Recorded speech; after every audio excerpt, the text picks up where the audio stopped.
வணக்கம். இன்றைக்கி நம்ம பார்க்க போகிற சமையல் ஒரு அருமையான கல்யாண வீட்டு உருளைக்கிழங்கு மசாலா வறுவல் எப்படி செய்யலாங்கிறத பார்க்கலாம். இது வந்து தோசைக்கெலாம் கூட இது மாதிரி தொட்டு சாப்பிட்டிங்கன்னா சூப்பராக இருக்கும். சப்பாத்தி, ரச சாதம், சாம்பார் சாதம், தயிர் சாதம் எல்லாத்துக்குமே அருமையாக இருக்கும். வாங்க அதை எப்படி செய்யலாங்கிறத பார்க்கலாம். இப்போ ஒரு பேன் எடுத்துக்கலாம். இதில் வந்து தேவையான அளவுக்கு எண்ணெய் சேர்த்துக்கலாம். இப்போ எண்ணெய் நல்லா சூடாயிருச்சு. ஒரு டீஸ்பூன் போல் சோம்பு சேர்த்துக்கலாம். கரம் மசாலா எல்லாம் சேர்த்துக்கலாம். பிரியாணி இலை, பட்டை, கிராம்பு, கல்பாசி எல்லாமே சேர்த்துக்கலாம். இப்போ இதில் கருவேப்பிலை சேர்த்துக்கலாம். பாருங்கள், எல்லாமே நல்லா பொரிஞ்சு ஃப்ளேவர் வருது. இந்த ஸ்டேஜில் ஒரு கைப்பிடி அளவுக்கு பெரிய வெங்காயம் நிலமான இருக்குன்னு அதை சேர்த்துக்கலாம். அதோட 2 பச்சை மிளகாயும் சேர்த்துக்கலாம்.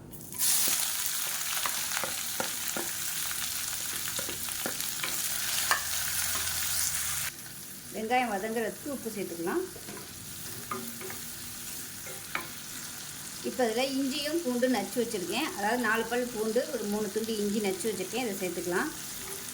நான் இன்றைக்கி வந்து கரம் மசாலா போட்டு செய்கிறேன். இது வந்து வெறும் கடுகு, உளுந்து, கடலைப்பருப்பு போட்டு வெறும் பூண்டு மட்டும் போட்டு கூட நீங்கள் செய்யலாம். ஸோ 2 விதத்துலேயும் செய்யலாம், நல்லாயிருக்கும் அது.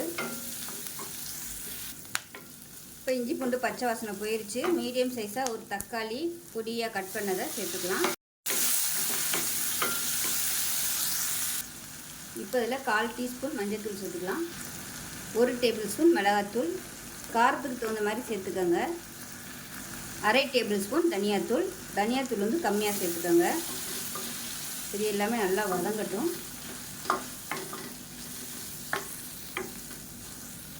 மசாலா சேர்த்து நல்லா வதக்கியாச்சு. இதில் கொஞ்சமாக தண்ணி சேர்த்துக்கலாம். ஆனால் தக்காளி வந்து நல்லா வெந்து மசிஞ்சு வரணும், அதுக்காக மட்டும் தண்ணி சேர்த்துக்கோங்க. அடுப்பு நல்லா குறைச்சி வச்சுக்கணும்.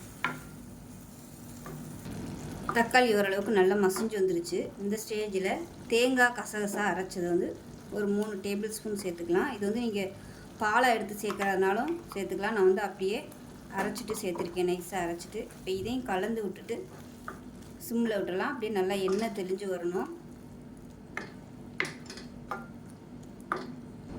தேவைப்பட்டால் கொஞ்சமாக தண்ணி சேர்த்துக்கலாம். தண்ணி சேர்த்துட்டு நல்லா கொதிக்க விட்டுக்கோங்க. எண்ணெய் பிரிஞ்சு வரட்டும்.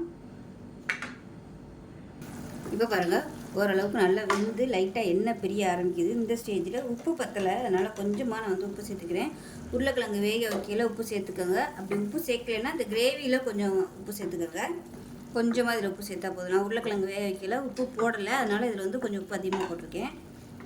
இப்போ பார்த்திங்கன்னா ஒரு 1/4 கிலோ அளவுக்கு உருளைக்கிழங்கு வேக விட்டு எடுத்து வச்சுருக்கேன். நல்லா சாஃப்டாக வேக விட்டு எடுத்துக்கோங்க.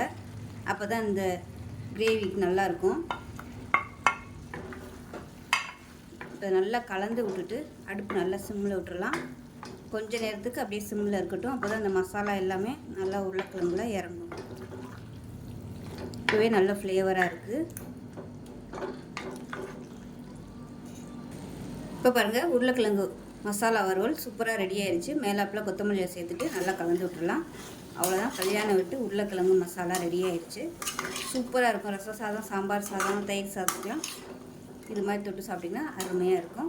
ஸோ இந்த வீடியோ பிடிச்சிச்சுன்னா லைக் பண்ணுங்கள், கமெண்ட் பண்ணுங்கள், சேனலை சப்ஸ்கிரைப் பண்ணுங்கள், பக்கத்தில் பெல் பட்டனை ப்ரெஸ் பண்ணுங்கள். நன்றி.